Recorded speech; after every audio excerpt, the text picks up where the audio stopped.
I'm going to get us started. Good morning. My name is Herb Jackson. I'm the chairman of the Professional Development Committee here at the Press Club. I am also the Washington correspondent for the Record newspaper in North Jersey. And this is a program on covering conventions and gorillas and babies and anything else that's going to make news this week. It's been presented by the Professional Development Committee and the National Press Club's Journalism Institute, which is our nonprofit arm. Today we're going to talk about conventions, and we've got a panel here who have been at quite a few of them. Starting on my left, far left, we've got Justin Supon, who is the Deputy Director of the House Press Gallery, where he's worked for the last 18 years. He's staffed conventions since 2000, so that's 4 Ds and 4 Rs. He was previously with UPI for 10 years in Harrisburg and in lovely downtown Trenton, New Jersey. And then he was the Washington correspondent for the UPI. Jessica Wehrman works in the Columbus Dispatch Bureau here in Washington. She's been a regional reporter. That's what she and I call what we do. We are reporters for regional news outlets since 1999, and she's a former president of the Regional Reporters Association, a group I highly recommend. She's covered delegations from Texas, New Mexico, Indiana, and now Ohio. She was also with Scripps Howard Bureau as a national reporter. And she's been to 5 Republican and 2 Democratic conventions.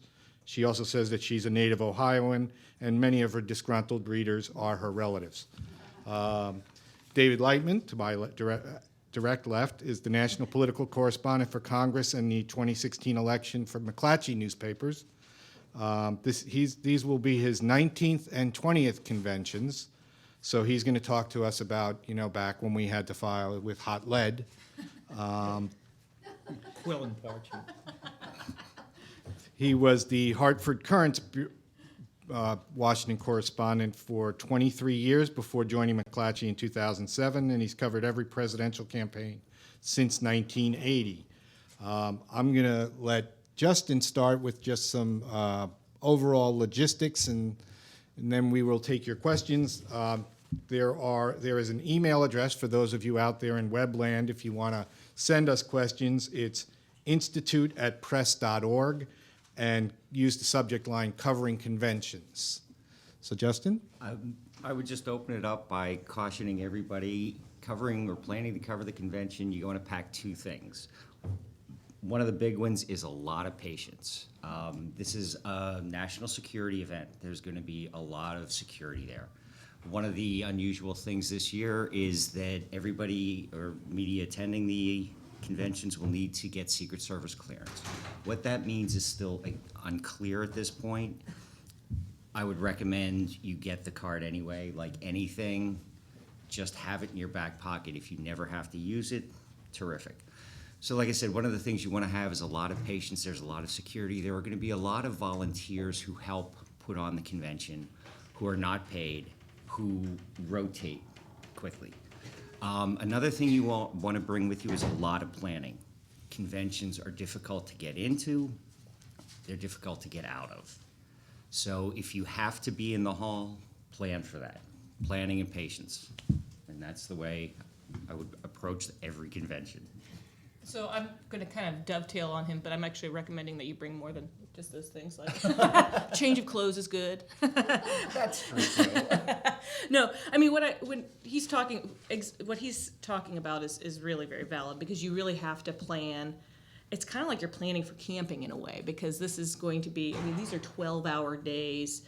This is going to be my best friend. I actually brought a visual. This is what I'm going to be carrying with me. It's going to have a laptop. It's going to have water. It's going to have a little bit of food, because sometimes it's very difficult to get food. If they permit you to bring it into If the they hall. do. Sometimes the security will not permit you to bring food and drink I know into the convention they hall. talked about umbrellas the last time. That was a thing. So plan, but then be willing to, kind of be flexible. Reporters are MacGyvers by nature, so we have to learn how to make things work. But my goal is to get in there with some food, with some water, Band-Aids, very practical shoes, very comfortable shoes, contact lenses, because at the end of the long day, your eyes are tired. I mean, things like that. So this is going to be my Mary Poppins bag. I'm going to have everything I can have in here while keeping it as light as possible so that I can travel through the day. Batteries, gear. I covered Tampa, and during Tampa, you might remember there was a hurricane, so there was worries about power outage. I bought a battery pack for my iPhone. I don't normally need a battery pack for my iPhone, but you can bet when I go to Cleveland this year, I'm going to have something like that. I'm going to have all of my chargers. I'm going to charge when I can. So really, it's all about sort of anticipating needs and meeting those needs as quickly as possible. In terms of, well, we can get to the protests. If there's protests you have to cover, that's sort of another level of preparedness. So basically, I'm going to sit there and pack for this like I've packed, like I very rarely pack. I mean, very, very careful, anticipating every possibility, and then being prepared to discard the things if the Secret Service says you can't bring them in. And remember, you're going to be one of roughly 15,000 reporters, editors, producers. That's the rough estimate of media presence that goes to each convention. That's 15,000 people who are not normally in Cleveland or Philadelphia, who you are going to be brushing shoulders with every day. So they are long days. It's a grueling schedule. And the conventions, as they have been the past couple of cycles, are back-to-back. So Cleveland will occur the July 18th Through the 21st, yeah. through the 21st, and then Philadelphia is the 25th right through the following 28th. week. So that's 2 compressed weeks of you living out of a bag in a city you're not familiar with. Once you learn Cleveland, you'll know Cleveland by the time you leave there, but then by that time you're going to be in Philadelphia, so you have to learn a whole new set of routes in and out of the center. And possibly rules. I mean, they may have slightly different rules for. And procedures, and that's another thing about conventions, is that they are always so malleable. Every city is different. Every venue is different. Cleveland is going to be drastically different than Philadelphia. In Philadelphia, the venue where they're having the convention is going to be roughly self-contained, away from the downtown area. The workspace will be right next to the arena where the convention is occurring. And So just in case you don't know, in Philadelphia, it is not in the convention center. No. It is in the basketball arena, the Wells Fargo Arena. which is right off, if you're at all familiar with the Philadelphia area, it's right off 95 if you're driving up past Philadelphia. So it's in the southwestern corner of the city. I believe that's correct. The workspace will be adjacent to the arena, which is a dream because the commute from where your workspace is, where you're dropping your bags, steps to the arena. In Cleveland, it's a different setup. The workspace will be several blocks from the Quicken Arena. There will be a secure shuttle between the two, but it adds an extra step. And the shuttles sometimes, I mean, in Tampa, the shuttles were very, very difficult. There were problems that were not anticipated with getting back and forth. I was on a bus one night for like 3 hours and a bunch of angry delegates. So just, I mean, be prepared for anything, really. So Pretty much, and that's where the patience comes in. Particularly in dealing with security at these events, a good rule of thumb I always say is don't challenge. Call the galleries, call your editor. You know, if you're having a problem. It's just like being stopped for a traffic ticket. Approach people nicely, decently. They're more willing to help you that way. David? Yeah, I'll second everything they say and add some more. The fact that I'm going to number 19 and 20 should tell you something. I mean, if this was that much of a logistical nightmare, obviously I'd You'd have gotten somebody else to volunteer do it. to cover the Orioles for the week or something. But the great thing about these conventions is this, and this struck me the very first time I ever went to one. All of a sudden, everybody you want is there in front of you. You don't have to worry about getting phone calls returned or any of that stuff. Every governor, senator, delegate, activist, you name it, it's all there. You can basically research almost any story you can think of in a matter of hours. Now, yeah, you have to get through the security, but that's the great thing about it. So that begs the question, how do you avoid being overwhelmed by this? Because again, instead of sitting like you will today, for example, and putting out 10 phone calls and hoping 3 get returned, boom, there's 300 people worth quoting and talking to. Okay, so a couple things. You have to go into this with a focus. In other words, you can't just show up and say, I'll do whatever. Try to have something you can work on. It's not unlike when you cover anything on a campaign. In other words, if I decide to show up for a Trump rally 3 hours early because I want to talk to people in line, I just don't go up to them and say, how's the weather, right? I might have something, some theme in mind. That doesn't mean you're going to stick to that theme. You never know what's going to emerge out of those questions. But again, if you go in with a focus, I think you'll be much better. So that's number one. Number two is be nimble, because things will change on a dime, especially this year. The very first convention I ever covered was 1980, the Republicans in Detroit. And that was the year that there was all this chatter about would Gerald Ford go on the ticket with Ronald Reagan. So I spent my Monday night running all over the place, talking to every governor and senator I could find and saying, what do you think of this? Well, then at 11:30 that night, Reagan comes to the hall and says, it's Bush, it's not Ford. All those notes were useless. So I had to run around again. But that's okay, because you're at a convention. That's the way it is. It sort of goes back to what they were saying. Be patient, be nimble. Third point, I'm a big fan of using local angles like crazy. I don't care if you are, as I am, a national reporter. The local angle works. We have papers in North Carolina, South Carolina, Florida, et cetera, et cetera. I will get more from talking to people who know that we're the Charlotte Observer, the Miami Herald, or the Kansas City Star than I will, for example, talking to somebody, no offense, in Columbus, who wouldn't know us from. Delegations meet at their hotels. That's a great, great place to talk to people, and also campaign officials usually come to visit. You'll probably get maybe Bill Clinton, maybe Bernie Sanders, maybe Jane Sanders, whoever. But keep an eye on those delegation meetings in the morning. I always like to stay at the delegation hotels, frankly, which you arrange in different ways, and I think usually through the parties. But it's a great, great way of doing business. Fourth is just pace yourself. Again, the fact that all these people are in front of you, and who are we kidding? Every, I think, young and old reporter thinks, I better do well or else.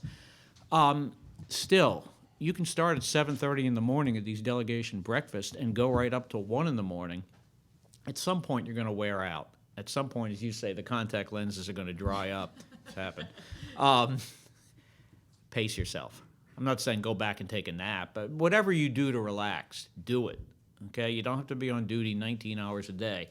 And finally, sort of echoing what they say, plan. That floor is a crowded mess. And chances are the floor, they'll give you a pass to go on the floor that'll keep you there for what, half an hour, depending on the crowds? Yeah, and you better have that pass back in their hands in half an hour. Because remember, these are the same people who can Could we just run pull back congressional- right there for a second? Justin, could you just Yeah. really quickly go through the levels of credentials? What does one credential get you? What did one pass?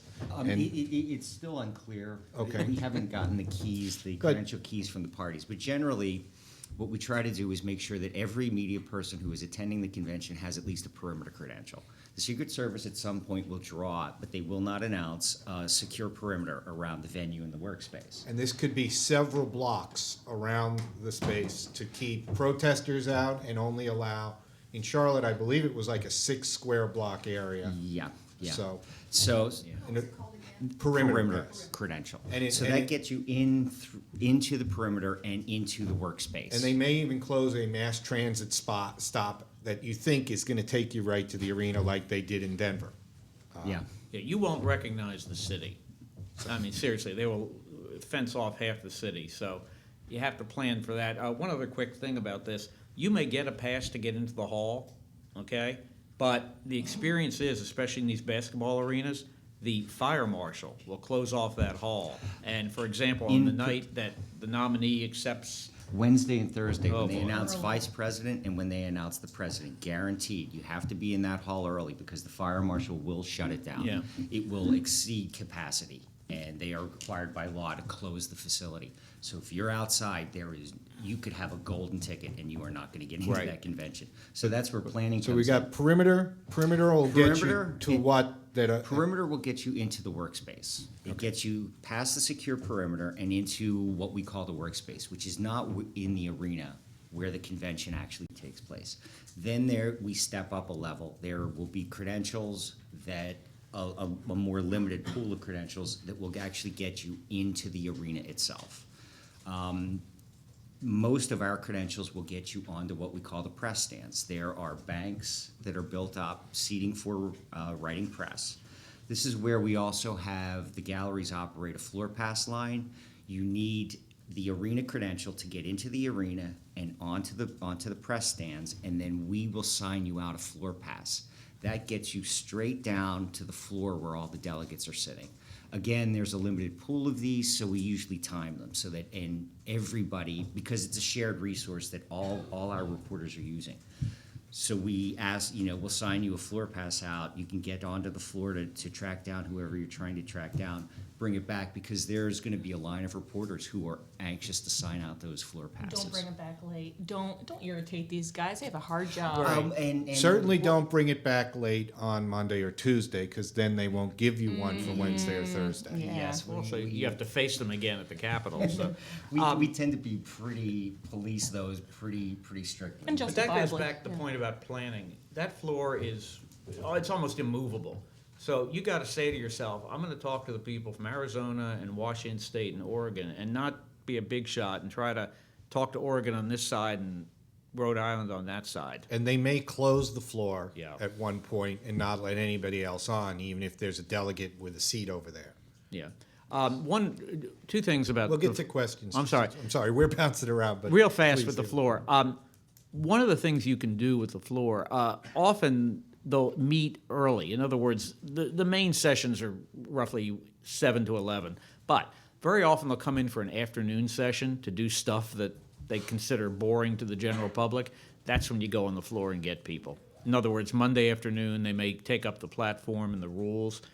Be there. It's not as crowded. The TV networks generally aren't there. That's when you want to be there. So, And it's much easier to sign out a floor pass during those low demand times. Even getting into the hall is better early because then you can avoid the lines. You can actually Right. kind of blow through the lines really quickly, as opposed to if you go when all the delegates are showing up. right. If you want to get into the It hall, not just to make depends you on the day, paranoid, what but the schedule is like. I mean, I don't know what the wireless situation is going to be in that hall. I mean, I could sit here for the next hour and tell you, it was like this here and that there. You don't know. So, in fact, if you have more than one reporter, you may want to keep a reporter out there in the work area so they can make sure they can get on. I mean, it's no good to be in the hall if you're completely cut off. And if I can jump in here, Wi-Fi technology is much better than it used to be. I would advise anybody not to count on it, particularly in the arena. The Secret Service does have the ability, and they frequently do jam the wireless in the arena itself. The load on that wireless network is going to be enormous. Everybody's going to be taking pictures. Everybody's going to be tweeting. Streaming live on Facebook. Yeah, that's why I say have a reporter. So if you really Elsewhere. need to communicate something, get a hard line. I would recommend that. If Which you is need to expensive. file, it's expensive. Yeah. But if it's really that important And to if you communicate that. if you need information on how to get hard lines, if you go to the House Press Gallery website, there are price sheets from the vendors. Yeah. There, some of them have been revised since then, so there'll be phone numbers in those price sheets to call people. And then we probably should have mentioned, if you've got press seats, you probably know that the Republicans are also charging $150 per seat. This is seats in the press stand, but you would have been told that in a letter that went out 2 weeks ago from your galleries. And I guess just to back up, since we don't know who's in the audience, there are multiple galleries. Justin is from the Daily Press Gallery that deals with newspapers. There's also a periodical gallery, a radio TV gallery, and a photographer's gallery. So if you're in one of those specialties, you should have been talking to those people way back earlier in the year, but you can still reach out to them and see what they have.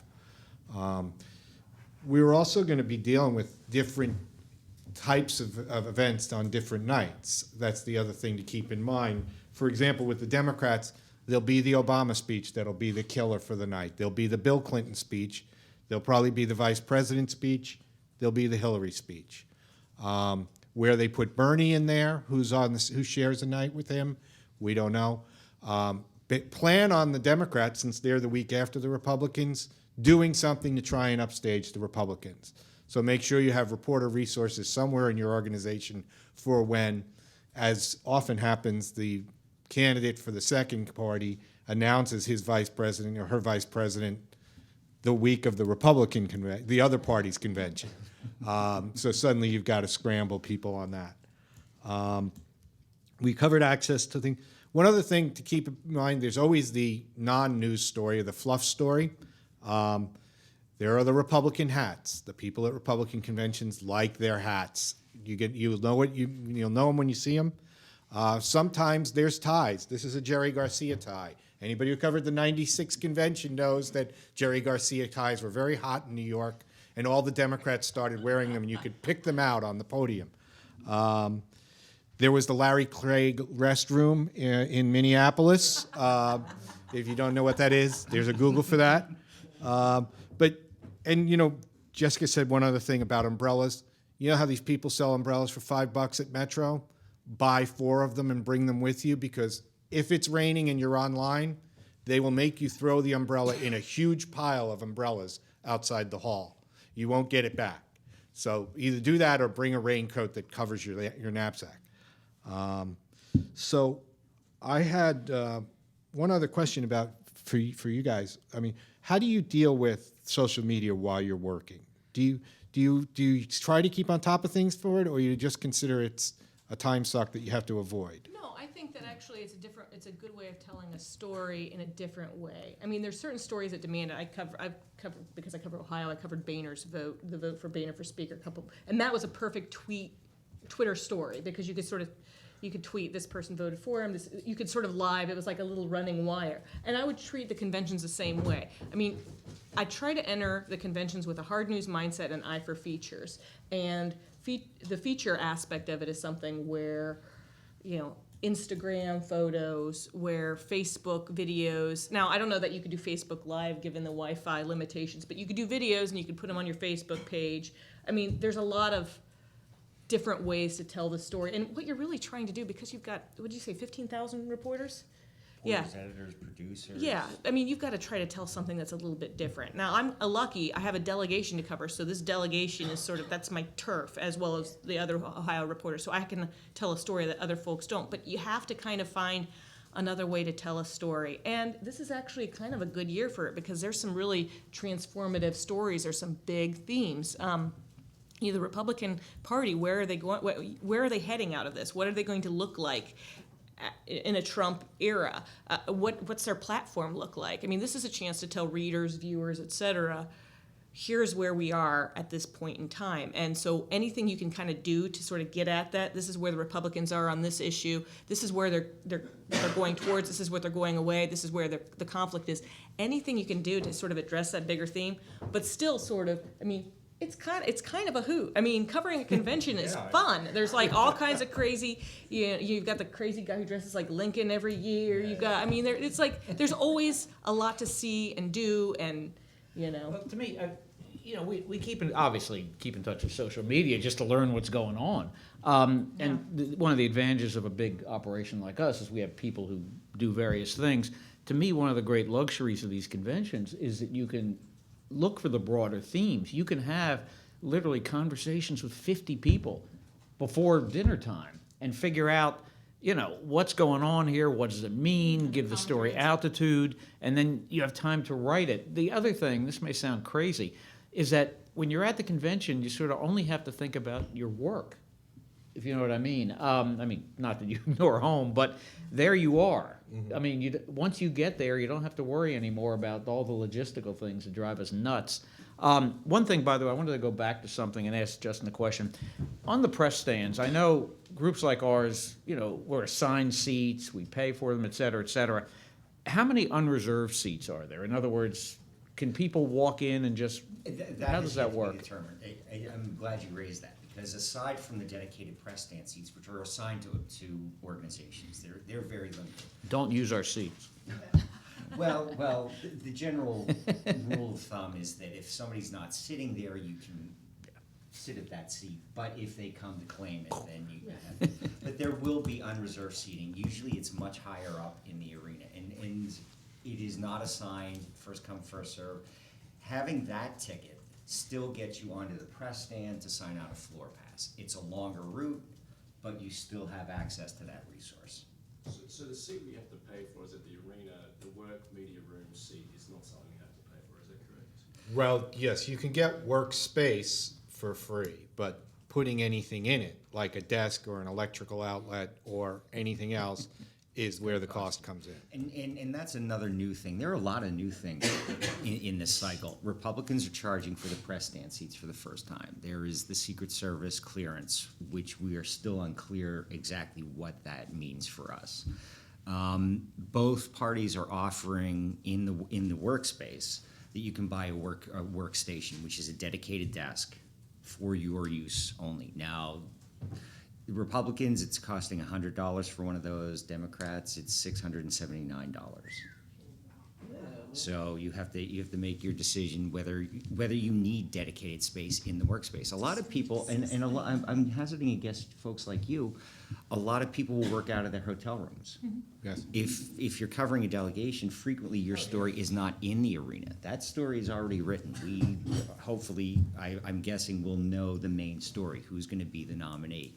Everything else occurs frequently outside the arena. Well, you know, again, depends on your editor, your publication, but I know there was a time when I was at the Hartford Courant, you'd literally work half a day ahead all the time. In other words, you'd go to the delegation meeting, you'd collect material, you'd write your story for a 3 p.m. deadline, and then you'd start working on the next day's story. Because you were always sort of, A, writing about the delegation, which few others were, and B, you were pursuing themes of special interest to the locals. So it wasn't all that crucial. You'd be sitting there when the president made his speech. So that's a good point. Well, and also with the web, you're updating all day. You know, Yeah. the story just keeps going. I mean, their deadlines are kind of been blown out. I remember the first time I actually didn't go to the hall it was a very strange feeling to Felt be like you in were the missing city. something. Yeah, I think it was in Boston in '04. And yeah, you felt this isn't right. But in fact, it was, because there was more action at those hotels on Copley Square than there was in the Fleet Center. And, we haven't even and talked bear, about protests either yet.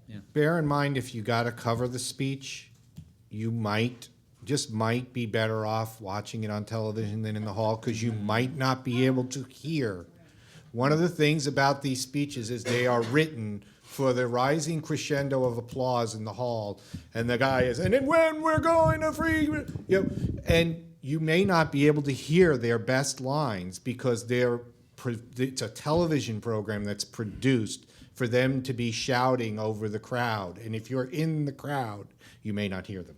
I'll tell you though, this is a matter of personal taste. To me, I'm there. I want to be in the arena, and so the only problem is the Wi-Fi. But we always have somebody else on the outside. But I want to be there for all If you kinds have of reasons. Multiple reporters. I think it's useful to have Yeah. somebody up in the press stands watching, somebody down on the floor with the delegation, seeing them react, get hit in the face with balloons, that kind of thing. And one other thing on Twitter, remember that Twitter, before there were apps, was a text service, and texting sometimes works when Wi-Fi and apps don't. So if you just text to 40404, your tweets will go out if it's assigned to your cell phone number.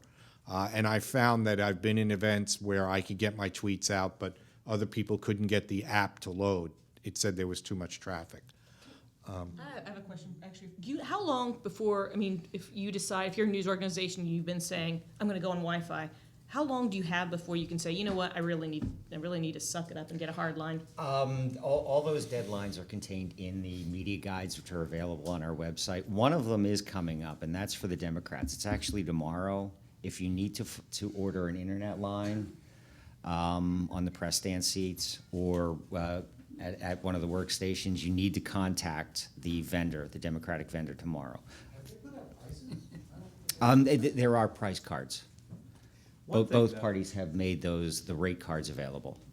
The good news is, even though you may not be able to get in the hall, you can always leave the hall. So no, seriously. So if the Wi-Fi doesn't, You like. exactly, but you can never leave. Yeah, you can always leave. It's going to be harder in Cleveland because of Yeah. the shuttle bus situation. Yeah. But I know in most cases you can be back at your workstation in a matter of minutes. And you know what, the other thing that to mention is, even if you don't have a dedicated space in the work, there's like places to just kind of squat for a while, to like hang out. Exactly right.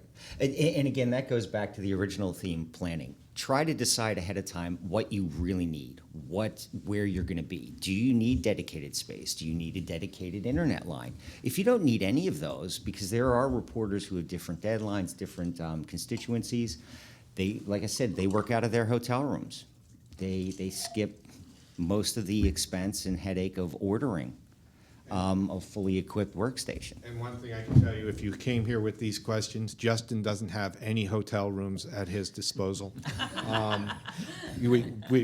We're all many of us are on pins and needles. But, David probably knew he was going to the convention the minute the one ended 4 years ago, so he could probably reserve in time. But if you haven't done this, I'd also recommend getting onto the websites for the conventions. It's convention.gop for the Republicans and demconvention.com. And I was also asked, the Newsmakers Committee of the club on June 21st is going to have the mayor of Philadelphia and the CEO and executive director of the Democratic Convention here the afternoon of June 21st. They're going to be sitting here doing a newspaper panel. So, does anybody have questions in the audience? And could you identify yourself and your news organization? Julie's got a microphone for the people out there in webcast land. And if you are watching on the web and you want to email us, it's institute@press.org. So. Good morning. Thanks for doing this. I'm Kathy Gerchik. I'm with HR News for the Society for Human Resource Management. So very interested in the HR issues that are going to be talked about. My question is, though, going back to the credentials, can you talk more about the logistics and give us an idea of the time frame when we need to apply for different things, or do we apply there? The Secret Service card, for example, how does all that work? The application deadline for our credential has already passed.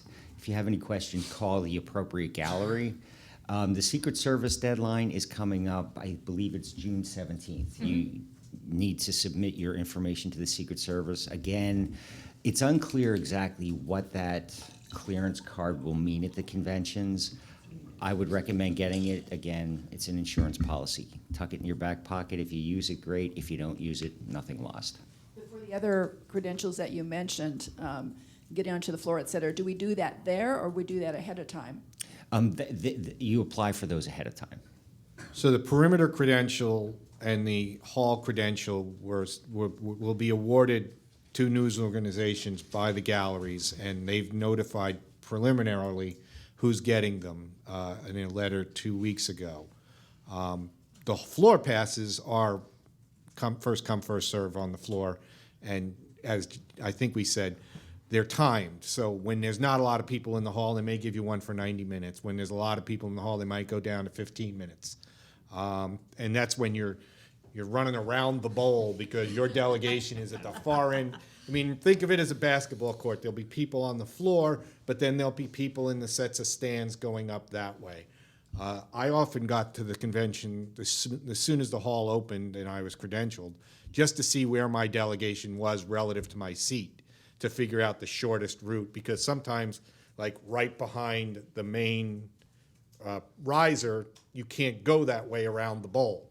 If you're thinking about this in a basketball arena, you got to go the long way all the way around. So they may block that, or you might have to go up a level and go around. Let me add to the confusion. No, I don't think you get involved in this, so correct me. The Republicans traditionally, and they're going to do it again this year, come in a week early to do platform, rules, credentials, all the committees. A lot of us like to go early because the platform fight is, and maybe even the rules fight are interesting, but you need a separate credential for that, which I believe you get through the parties, right? Yeah. Yeah, not through you. They haven't sent that out yet, but if you plan on going up early, say Monday the 11th, which I think is when it begins, you need to check with the Republican National Committee about that. It's a separate credential. And as far as actually picking up the credentials, the galleries, all the galleries, radio, TV, photo, periodical, and us, we distribute those credentials the Sunday before the convention. I think the hours are standard business hours, 9 to 5.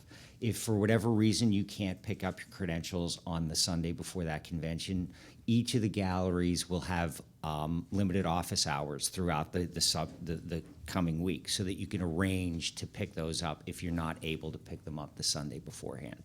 We pre-package all the credentials. And that will happen in a hotel outside the perimeter. And it will be a zoo. Yes. But you'll see all your friends online.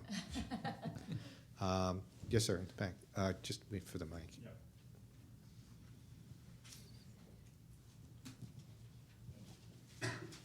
Garrett Hake from WSA here in town. One question and one just sort of thought, especially for TV people, the wireless issue will also affect any TV people with wireless microphones. You got to bring hardwire mics, or you're not going to be able to hear anybody you talk to in the building. I'm curious if you guys have heard, Justin, maybe in dealing with the Republicans in particular, whether or not a Cleveland in the finals of the NBA is going to make it harder for them to get anything done in advance for their week early sessions. I have not They're not heard. going to get access to the arena as early as they thought they were. I had heard about that. I can't speak to that because that's a different gallery, but it is a concern. We're already looking at a really constricted, unusually constricted deadlines this cycle, largely because the conventions are occurring an entire month earlier than they normally occur. They're going to be done by the end of July. So we're And in coming Charlotte, up we on- were there in September. Yeah. Well, if the NBA Finals go 7 games, it takes you to June 19th. And in fact, there was a piece in one of the sports pages the other day, and in fact, they'll be in there immediately to tear it down. The platform stuff, the week before stuff, usually is not in the arena. It's usually at a downtown hotel or some other venue.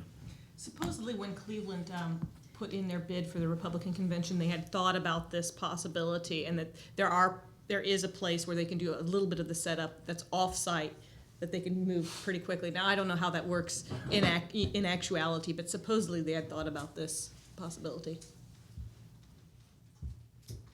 Okay, just 1 second.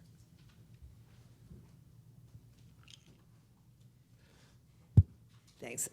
Peggy Ochowski. I'm a congressional correspondent with Hispanic Outlook. So I went in 2012 to cover Hispanics, particularly interested in the Republican delegations, and there's a lot. Democrats make it easy because they have meetings of caucuses, so everything's identity politics with them, but Republicans aren't, so it's kind of interesting that way. But what I didn't know, and what I want some information from you about the state delegations and their meetings in the mornings, and how I can maybe get access to some of those. And do you have some tips on that? And also housing. I don't have housing. And by the way, I used hotspot. I made sure I had a hotspot. So when I was in the convention and the wires went down, I could use my hotspot. Well, the hotspots are going to be relying on wireless technology too, and sometimes they get clogged too. Hotspots basically using your cell phone to generate a Wi-Fi. As far as the state delegations, you can get lists from the parties of what hotels they're all in, and then I would contact their party headquarters in the state capital and ask them. Some states are always going to be more interesting. Ohio being a swing state, there's going to be A-list, surrogate speakers going in there. Ohio, Florida, those kinds of places.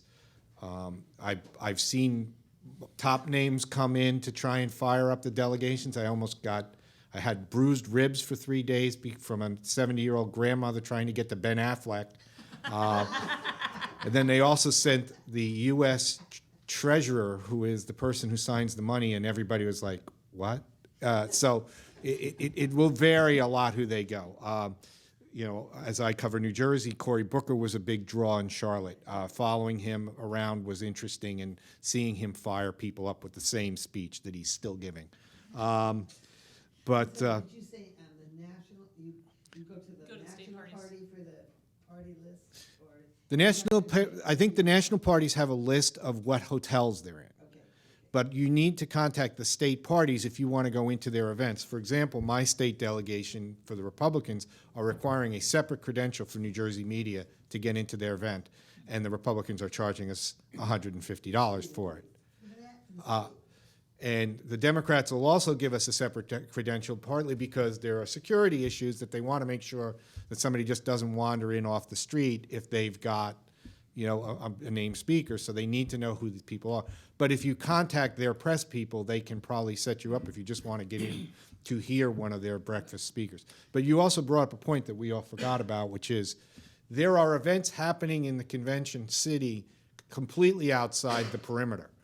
There will be party caucus meetings. APAC will have meetings in both cities, the American Israel Public Affairs Committee. I've covered things there. All of the interest groups will be, the interest groups associated with different parties will be having events. And then, of course, there's the parties. Find out where the primo restaurants are in those cities and just stand outside and see who's coming in each night. It will tell you something.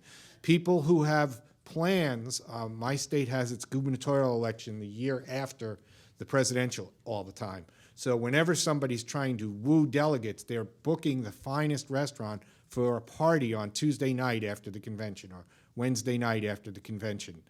And you see they're trying to bring everybody in, and they're trying to see which top names they can get there to be draws. I would say, again, every reporter has his or her own way of doing things, but let's start with the schedules.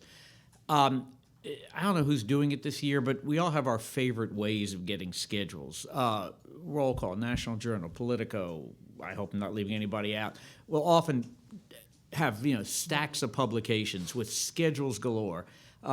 You find one you can rely on, and that becomes your Bible. That rather than putting out 100 phone calls. Now, the other thing, particularly with delegations, For the states too. yes. They'll have a state event. Well, they have. I mean, I don't know what's going to happen this year, but yeah, they have in the past, and that's where you get that.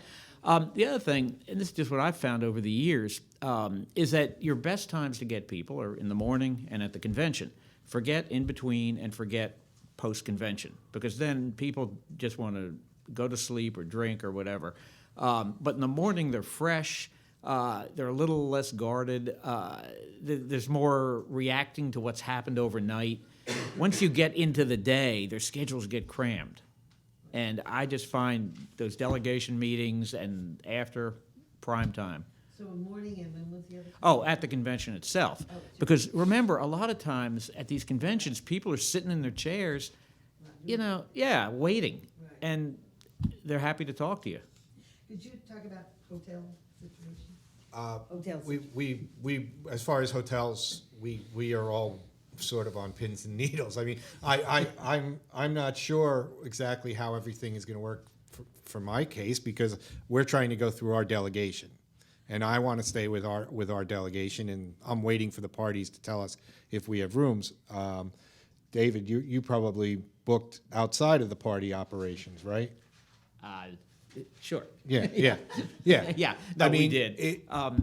There was an application to the parties when you applied for credentials. You could also apply to the parties. What happens is the parties come in and they're booking up hotels. I know that in Ohio, Akron is in the Cleveland metro area, and there are people staying in Akron. There are just not as many hotels, and in Philadelphia, I'm sure people are going to be staying in New Jersey. So you're going to have to, as far as New Jersey, as far as Philadelphia goes, I know you can still get hotel rooms at Exit 4 on the Turnpike, which is not a bad ride into Philadelphia. That's where people who work in Philadelphia every day commute into the city. The problem is you're also going to need parking pass if you want to get into the arena perimeter area, and I'm not sure how many of those the party is going to be making available, and to whom. Parking passes are handled by the parties. I believe those deadlines are coming up to apply for those later this month. I don't have the specific dates. However, if you do have an arena credential, you may be able to drive to a delegate hotel and get on a shuttle. They often run shuttle services from delegate hotels. So like in Charlotte, I was in what was called the Overflow Hotel. I wasn't where the delegation was, but it was some delegations were there, like the Virgin Islands delegation was in our hotel. So the shuttles that went to the convention hall did stop at our hotel. And so if I had a credential, I could get on them. So you may want to, again, the convention websites, I believe, now have lists of where every delegation is staying. So I know I saw that somewhere. Yeah, actually, we did work through the parties, and we did get a letter saying, here's your hotel. But one thing I would say, is this. I mean, having stayed out 30 miles from the convention, that's not a terrible thing because you're coming in at a time when no one else is, right? Let's say you drive in or take the shuttle at 12:30, you're not going to have to worry about traffic. So what's the difference if you stay 2 miles out or 30 miles? The only great advantage, and this hasn't happened at least to us in years, is to stay downtown where you can walk places. But, well, when the conventions were in New York City, you had that luxury. But when they were in Houston or Boston or whatever, forget it. It's fine. What about the train to Philly? I, Haven't looked at it yet. yeah. For housing, depending upon how much of a gambler you are, the closer the convention comes, and there's Atlantic a City. point, there's a point at which point the parties have to return the rooms. So there may be some rooms that are unclaimed and that thus available at the last Or it minute. could be reporters who get the reserve the national and wind up staying with their state delegation, and then they drop the rooms. So there's that possibility. So all hope is not lost. If you, I was talking to a New Jersey Democratic delegate who is a Bernie volunteer who was shocked that she's on the ballot. Our primary isn't until June 7th. That she was being told she had to save her room, and it's $500 a night, 5-night minimum. And she's like, where am I getting this money? Because they got a good hotel, because they're Democrats, the size of delegations, if you don't know this, is based on party strength largely. So if your state is a very Democratic or very Republican state, it'll have a bigger delegation at that party's convention than the other way. What else? Let me make one point here. Just in general, twice in recent years I've worked for places where all of a sudden we had to staff up like crazy. In 2000, with the Hartford Courant, when Senator Lieberman went on the ticket, all of a sudden we had to bring in 6 reporters at the last minute. And then in 2008, when I was working for McClatchy, and we had the Anchorage paper in Palin, somehow, I don't know how you did it, but you all found credentials, gave us everything we need. I don't know if you hold them in reserve. And same thing with rooms. We found it wasn't that difficult to find rooms. So that's going to happen. I mean, if John Kasich suddenly goes on the ticket or whatever, you'll be okay. Yeah, well, maybe not psychologically, but yeah, logistically. I don't know how that Justin could say. Huh? Well, and we try to acknowledge that, particularly with the choice of the VP nominee, because that's going to switch the actual physical structure of the floor. Whatever state, they're going to have to make room on the floor. So we try to accommodate those outlets that are covering the vice presidential nominee. Galleries are pretty. We've been doing this for a long time now. We try to build in some flexibilities because the news media is such a flexible industry. Yeah, I know it's maddening, and correct me if I'm wrong, but in 36 years, I've never known a reporter yet who just couldn't find a room and ended up sleeping on the street or got completely shut out of the convention because, Justin ran out of passes or something. I mean, if you're a legitimate reporter, you'll find a way. We're talking about protests. The question was about protests. That's a different commitment. You're going to have to be sending yourself somewhere else. You're probably packing different clothes. You're probably, looking for a different story. And is it the same story every day? Frankly, I've covered conventions where I'm the only guy and I'm covering my delegation, so I let that happen outside, and we used wires on it. But I know some of the local TV people who were basically there all day, and sometimes couldn't get out, and the parade march turned the other way. I would think the logistics. I mentioned the program we're having with the city. I would try the city's operation. I bet each of the cities has got a press person on the convention right away who will know where they're giving permits to, what kind of things they're going to have. I know that we were at something where they were talking about, there's, never mind, I can't remember the training. Any other I don't know advice where there? there's training. I've actually been looking for some good training on that. But I mean, I'm trying to sort of draw on experience and gather as much information as possible. Now, my plan is I'll be inside the hall, but there are reporters with our team who will be out covering the protests. There are always protests. It can be sunny and happy in America, and there will be some sort of protest. So I would anticipate Right. The that. advice that was given at another program that I went to this year about covering protests is if you're going to go, make sure somebody at your news organization knows. Make sure you have a phone number to call if you get arrested. Consider writing it on your arm was one of the thoughts. Yeah. I saw somewhere where yeah, no, seriously, because if your Because stuff they is may taken take your from phone, they may take they may Have your editors and you stuff- got to call the company lawyer or whoever the company lawyer says is the guy that gets people out of jail. But try to avoid getting thrown in the pokey because it's kind of hard to file from jail. So I mean, and that's Voice of experience. I mean, I don't. Your goal is not to be the person on CNN later No. being interviewed. Yeah. No, and I mean the other advice I saw, for what it's worth, is don't wear all black, which is it's what I wear, so I'm gonna have to. But because you don't want to be mistaken for a protester, you want to make it very clear that you are doing a job. I think some things are going to be clear. I don't remember all the details, but I think there'll be a parade or whatever, a march in Cleveland, I believe, and there's designated protest early in the day. The problem to me is more, where's the tipping point when the protest becomes the bigger story? Yeah. That hasn't happened since 1968 in Grant Park in Chicago. And veterans, I was in college then, but veterans will tell you that at some point what was going on outside was as important, if not more. That's just your journalistic sense. You stay inside or outside, I don't know, but you're going to have to be incredibly nimble. Just the way it is. One thing I will also point out, in the convention in Charlotte, the drafting committee of the Democratic platform accidentally left out the sentence that said that the party supports Israel as the capital.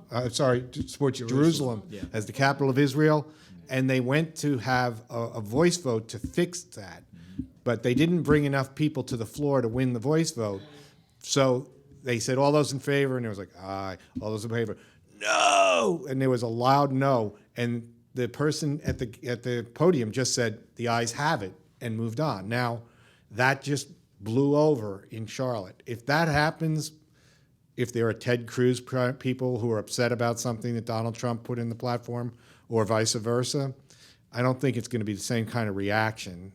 So the protest may be on the floor. That's why you got to be nimble. Look, if you were there in '96, we had a nice, what we thought was a calm convention in Chicago, and literally walking down the street on a Tuesday afternoon and finding out this Dick Morris thing was exploding, which suddenly changed the narrative of the entire convention. That'll happen. So you never know. I think Todd, no, sir? I won't take long, but I don't want to dwell on this. But Could you identify? Ralph Robinson, Voice of America. Case Western Reserve, I know 1,800 additional police officers will be stationed there to cover the RNC. I was there looking for dormitory rooms and learned that while I was there. Is this normal? And then also, I know that the RNC has indemnified the city, so they're protecting the city against any lawsuit. So they did this. I found it through an attorney a couple of weeks ago. Is this normal? I don't know. Sounds like a good story. Clearly in other convention cities, you would see people with police insignia from faraway cities in the same state. I wouldn't be surprised if New Jersey state troopers are being used in Philadelphia, and that's not unusual. And I would assume they have to sleep somewhere, so I don't think that's unusual. But how many and to what extent, and the indemnification? I mean, there are certain things that are changed this year. Congress used to fund a lot of this, and it might be that the law that Congress was funding it also included some indemnity. I don't know. And now it's all going to be privately funded. And when I mentioned parties, there are, they would just set up a joint fundraising committee on the Republican side where someone could give one individual could give $449,000. And that includes a convention package of $110,000. I mean, I think given some of the spirited nature of some of the rallies that we've seen on the Republican side, that there's an anticipation of protests of some sort. And I know, I'm sure you've read, the Greensboro police said, we're not coming up here. I don't know the details in terms of how many folks are coming up.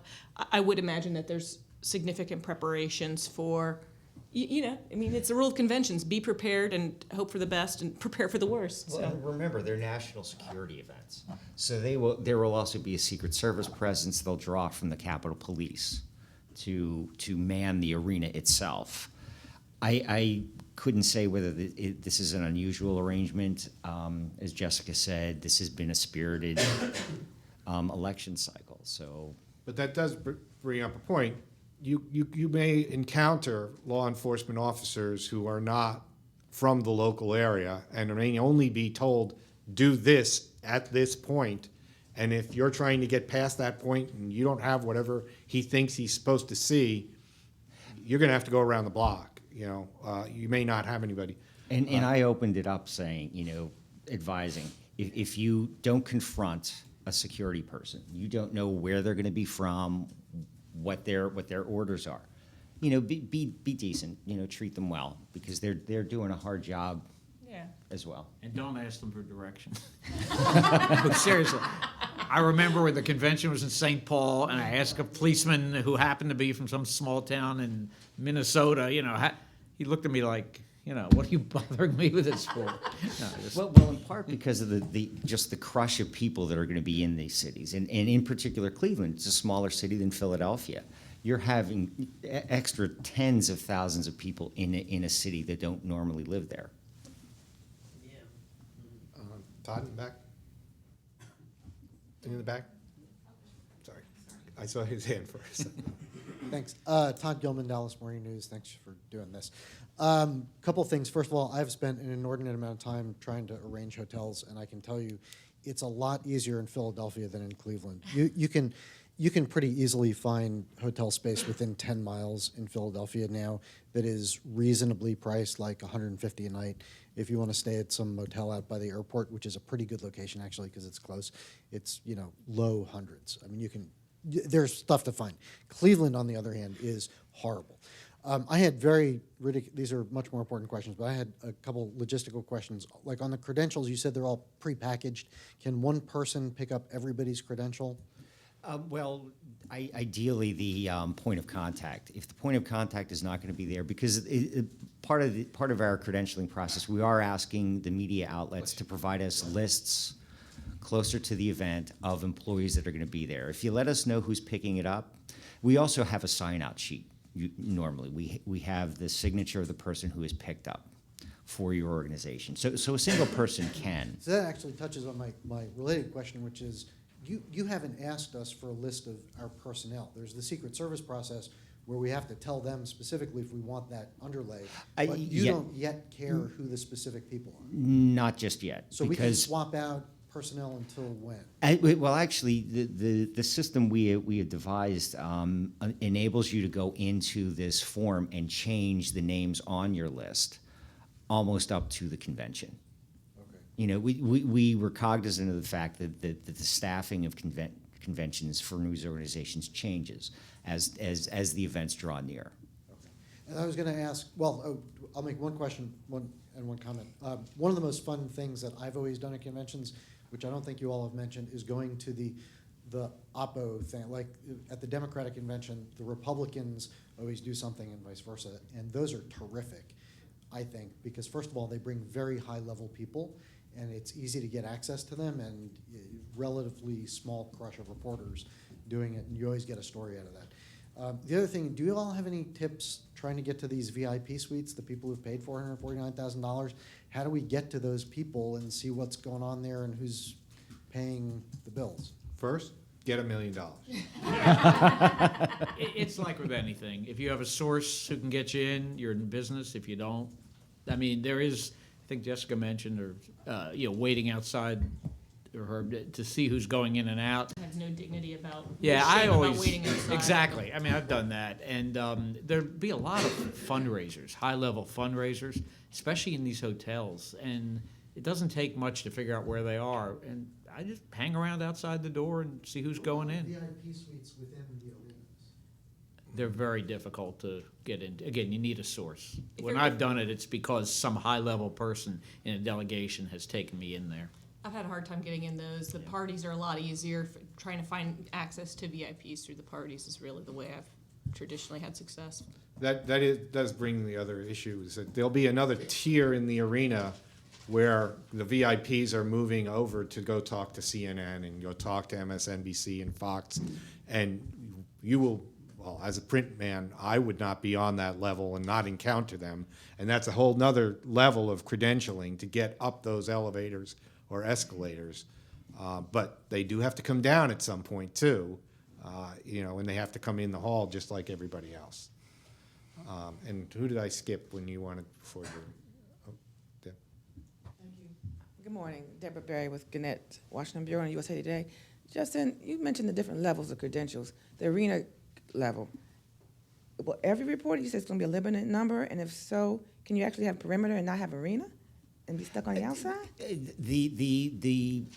It's a numbers thing. Perimeter credentials get you into the workspace. Right. So our idea here in the galleries is to make sure everybody has at least that. The credentials that get you into the arena, they are assigned to an organization, not an individual. And we know that news organizations will trade those. If reporter A needs to get into the arena, reporter B will turn over those credentials.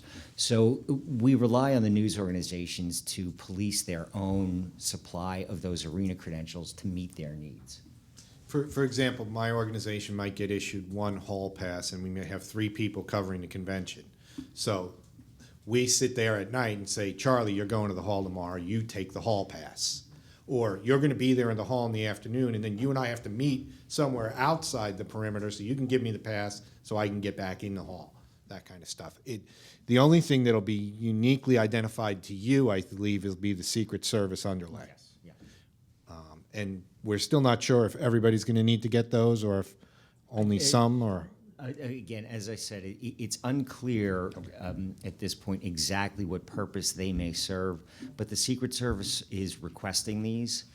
So I would recommend, if only for that reason, get it, put it in your back pocket. If you need it, you've got it. If you don't need it, okay. So you have an extra credential hanging around your neck. Sounds like it's similar. Any of you who have covered the inauguration or when Pope Francis came, it was the same kind of thing. There were events all over the city. You needed one credential, but then you also had to have a special credential for an event to get into that. I got to tell you, Ed, not blowing smoke here, if you're a legitimate reporter with a legitimate story and a legitimate need to be in there, the gallery will make sure you're taken care of. I mean, really, I've never, maybe Justin, I'm wrong. No pressure. Somehow, no, seriously, I've never found that to be an issue. I mean, if you suddenly go to Justin and say, you know what, my editor wants this story, you got to give me a pass to get in the hall for tonight, they'll generally take care of you. I mean, you have. Again, we do our best to meet your needs, as long as you communicate them to us. If they, and we're not idiots. We've been doing this for years. We understand the conventions are such a frankly crazy time. You don't know what's going to happen, what help people are going to need. So we do our absolute best to make sure people who need to be in the arena get into the arena. Yeah. I mean, if you go to Justin and say, well, give me 3 passes because without a good reason, but if you have credibility, you'll be fine. The problem is what you can't control, and that goes back to the fire marshal issue. Mm-hmm. Don't be afraid. They may not let you in there after 7 o'clock. Now, the good news, in 1980, I got shut out the night that Jimmy Carter was supposed to speak, and you're a young reporter covering your second convention, and I'm thinking, that's it. That's the end of my career. I'm still here, though. So, you see, it's not the end of the world, okay? But plan ahead. That was the Carter lesson. was only a one-termer anyway. And I'm here and he's not, so there you go. Yes, sir. Yeah. Hi, it's John Keogh from the Australian Financial Review. When do they typically release the schedules of what happens over the 4 days? And can you give me a rough guide to what tends to happen on day 1 and day 2, and when do things tend to really heat up with the presidential candidates themselves later in the week? Can you just give me a rough feel for that? It used to be, okay? And actually, generally, Monday they take care of business, adopt the platform and so forth, and the keynote speech is usually your big 10 p.m. Eastern Time event. Keynote being the up-and-coming party star. Barack Obama made his name in 2004 at the Democratic Convention. Tuesday often can be a platform night where they talk about what the party stands for, but what's happened in recent years is they'll somehow make it a night of stars. I mean, that may be the night Bill Clinton speaks. It may be the night that Ted Cruz shares the 10 o'clock hour with whoever. First lady type of people. Yeah, that sort of thing. I believe Donald Trump is also promising entertaining Entertainment, acts. yeah. That there will be groups and performers, and Right. But the big hour has become 10 o'clock Eastern time. In other words, they may go in at 7 or 8 o'clock, but it's all, the broadcast networks have been joining coverage at 10 p.m., so they gear it to 10 p.m. Wednesday night is the formal nomination of the president and vice president. Now, in the past, it used to be the great highlight was the roll call of the states.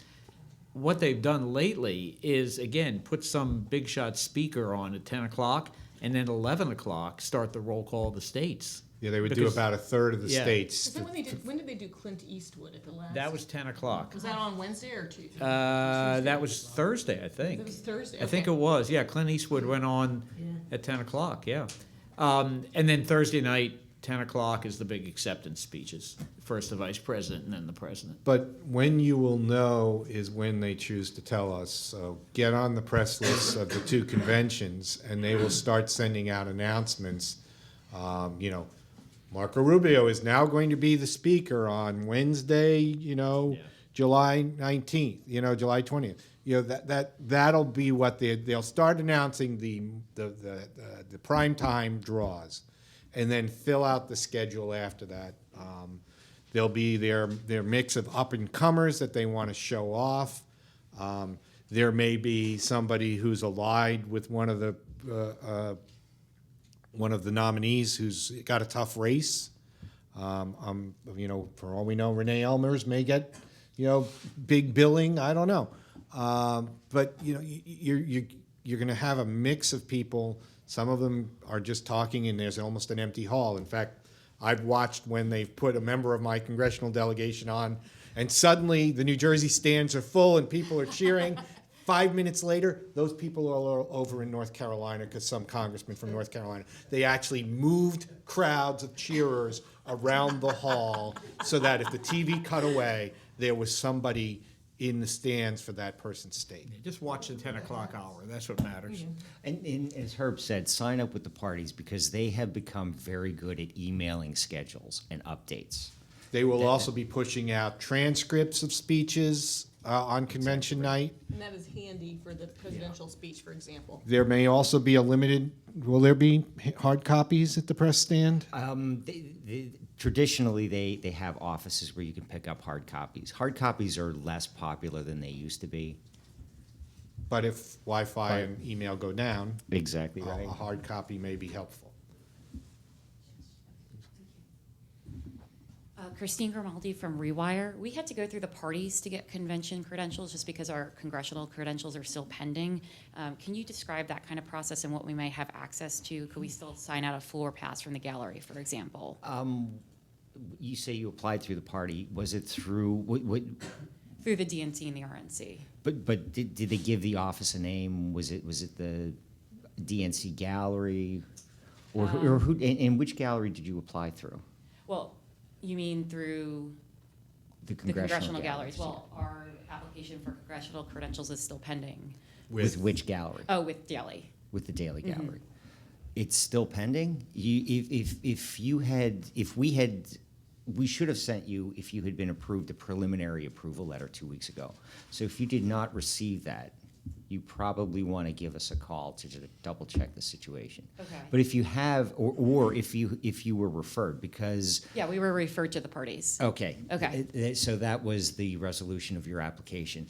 Because we have particular credentialing rules under the Standing Committee of Correspondence, which runs the congressional press galleries.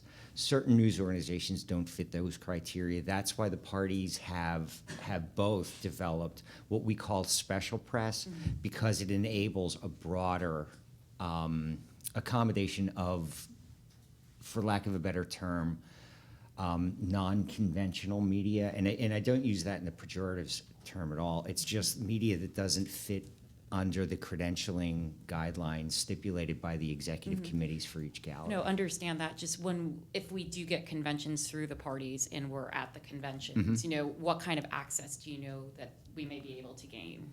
And will we still be able to sign out a floor pass, for example? Well, that credential will not get you onto our floor stand, but I'm Okay. sure, I would hazard a guess that the parties make accommodations so that you have access to Okay. cover the, but I would address that question to the parties themselves, since we are not involved in that. Okay, great, thank you. And right next to you. if you don't mind. Ann Duplain, work with the embassies and diplomatic community here in Washington and publications. Can you tell us, any of you, what we're doing with the ambassadors or the diplomatic arena? Usually they're invited to attend these. Do you know anything about what's happening with them? Our international, global community? Are they That are gonna invited be- by the parties as guests? They've always been invited in the past to go to the conventions, and they have parties, and they have, they're there to observe. So I'm just, maybe this is a world that you're not connected with at all or know about. I would imagine that, like I said, the convention is just one big part of a larger event in a city. And, I know that being covered events when one of my senators was big on foreign relations, I would go to shadow him around, and there would be a lot of foreign relations related stuff there. But how that got put together is really a mystery to me. And, there's a foreign press committee here at the club. You might see if somebody's got some experience with that here, but I couldn't help you with I that. wonder if there's a diplomatic seating section at the convention. I bet there is. I bet there is. They bring Is them it? in and they kind of file them in. They usually sit very close to the press stand. When they come in, they'll file in. It's quite a parade. It's kind of like the State of the Union thing. But I've never seen anybody actually able to access it. They're just separate. Aha. Okay. It's the guy over here. Sir, over here. Thank you. Thank you. Hi, Jeff Alu from China Xinhua. I'm wondering, do foreign media have the full access to the resource to recover the convention? Like, is it easier for us? I mean, are we treated differently in terms of getting the arena credential? And secondly, it's my first time to cover the event, so my plan is to use the experience covering the GOP one and use that experience on covering the Democratic one. So are there any major differences in terms of the procedure that I should take care of? And my third question, sorry about that. No. My third question is, according to the schedule you just said, it seems like the presidential nominee are not supposed to appear on Monday and Tuesday, but we're talking about Trump. So is it possible that Trump will appear on Monday and Tuesday? Anything is possible. Possible to appear on Sunday. Okay. Yeah, I mean, that's possible, but what we've also seen is the candidate will do a cross-country campaigning trip. So he's working his way toward, Ohio, and he's going to start in state A and then move to state B, and then they're going to have like the plane come and land at the airport, and and maybe he'll even have a motorcade somewhere. But that's the kind of thing, the convention planning that I'm assuming will just be starting now that they've got presumptive nominees. But what about the credentialing question? I'm not sure the answer to that. Well, I was also going to say, Yeah. it started with Clinton. You remember Clinton showed up early at the convention? There was this great footage of him coming down the hallway. Before that, it was tradition for the presumptive presidential nominee not to arrive in the convention hall until Thursday. It was almost like the entrance of a king or a queen. But that has changed. As far as the credential question, do you know which gallery you applied through? Was it through the Daily Gallery? We have a daily gallery and a TV gallery. Okay. So if you should have received from us, if you applied through us, a letter 2 weeks ago, which gives you a tentative idea of what credentials you have. If you've been awarded credentials, those credentials get you all the access that credential gives you: floor pass line, access to the press stands, access to the general seating. So there's no domestic credential in international foreign relations? No. The galleries divide the media by medium. There is a radio TV gallery, which if you've applied through there, you may want to check with them. Daily print is my gallery. Periodical is publications that are not published daily. And then there is a photographer, still photographer's gallery. And David, the difference between the conventions? Do you think it's... Yeah, let me address the issue about Trump and all this and the president, because, you know, if we learned one thing in this election year, the rule, you can't go by old rules, okay? He's not showing up. Yeah. Didn't that used to happen where they didn't come to the convention, I think? Anyway. No, Reagan actually showed up in 1980, well before he was nominated, because the place was erupting over this, you know, should they put Gerald Ford on the ticket? Also, that convention was divided between conservatives and, at that time, moderates in the Republican Party. So Reagan came onto the floor at 11:30 that night, I think it was Monday or Tuesday, and basically said, Bush is my vice president, and I'll see you all Thursday. Goodbye. In a tense atmosphere, particularly like the one you're likely to have in Philadelphia with the Democrats, it wouldn't surprise me if, should Clinton be the nominee, that she breaks a rule or two and shows up early or does something to deflect attention from the division. I don't know that's going to happen.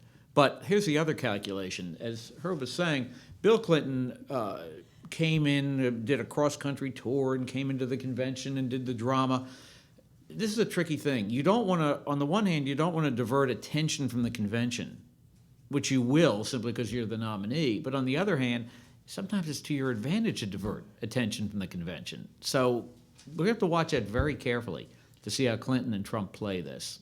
And to get back to your earlier question about what timing it is, I mean, Trump has actually said he plans, well, he indicated he would announce his running mate at the convention or somewhere close to that. Now, I was at the Republican convention in 1988 when George Herbert Walker Bush picked Dan Quayle. And one of the experiences I remember was going around and talking to 10 people and getting almost the same answer, and then finding on one of the seats talking points about who Dan Quayle was.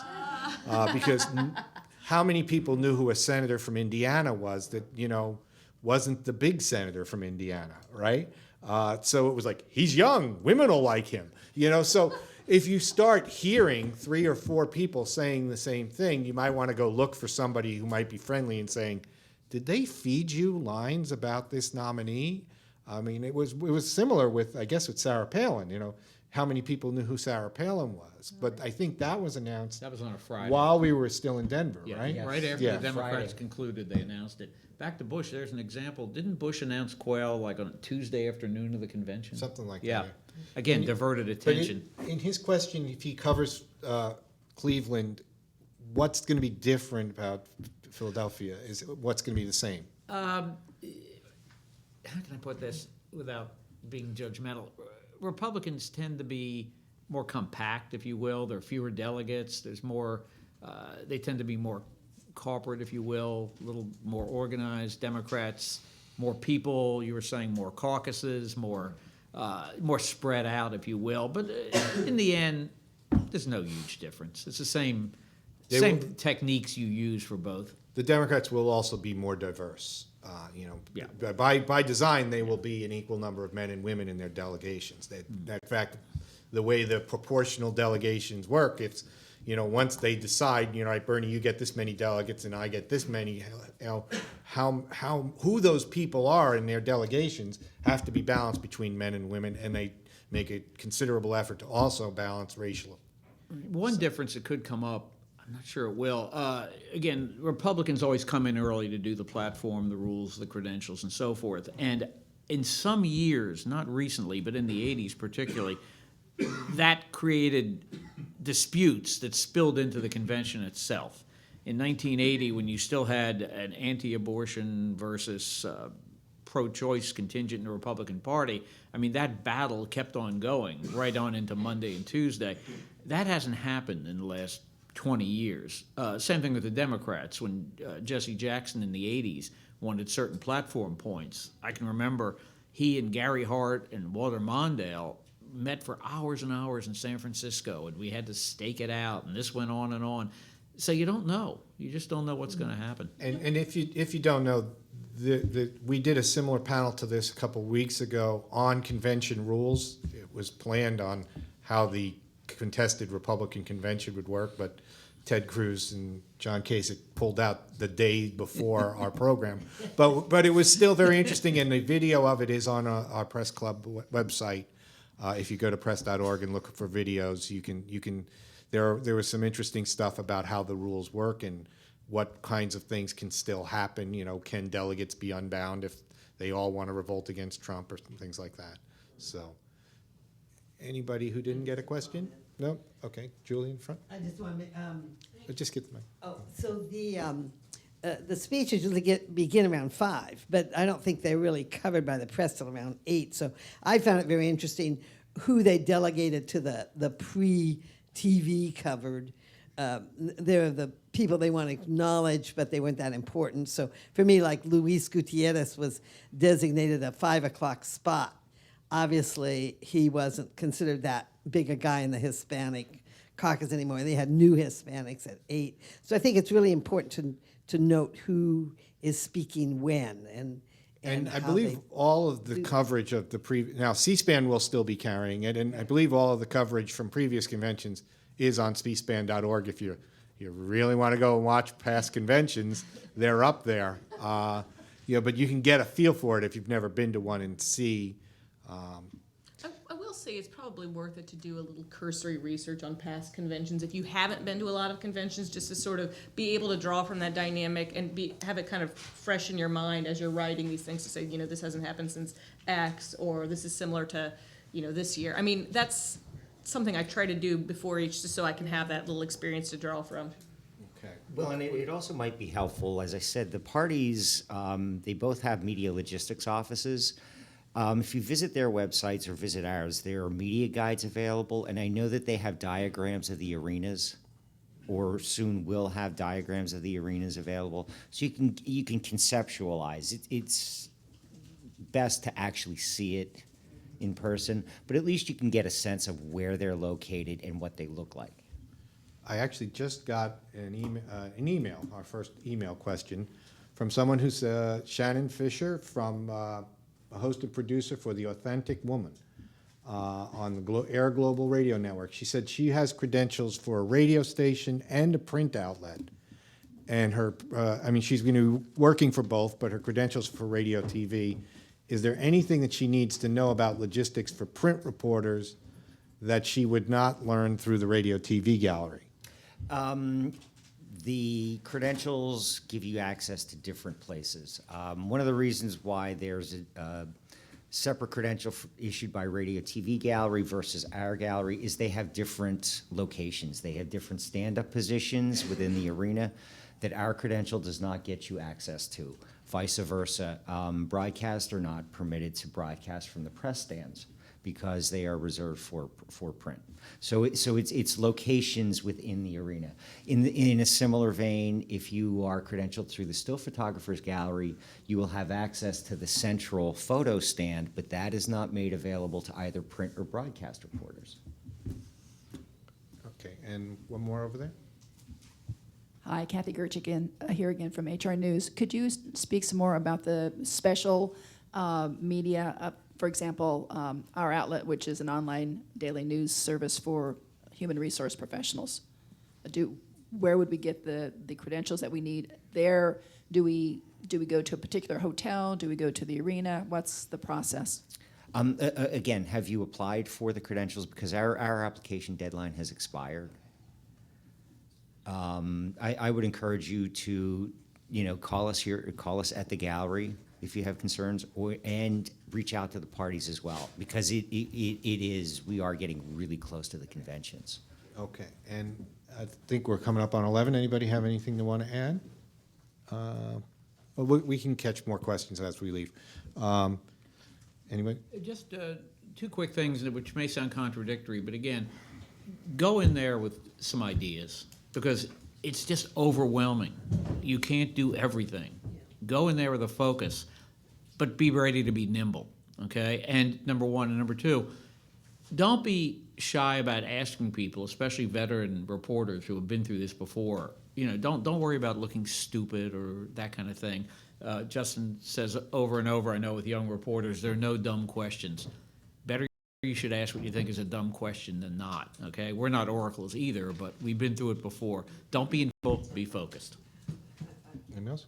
Be prepared. I mean, just be ready for anything and ready to change your plan quickly. Bring a pen and paper at all times. Actually, Several pens. Actually, also bring a pencil because that works in the rain when pens don't. So just a few more plugs. On June 13th, the Press Club has a luncheon speaker with the CEO of the Girl Scouts, Anna Maria Chavez. Tommy is hoping she brings cookies. And I'll remind you again, June 21st in the afternoon, we'll have the mayor of Philadelphia and the CEO and the executive director of the Democratic Convention here. They are trying to arrange a similar event with Cleveland officials. Thank you very much for coming, and join the National Press Club.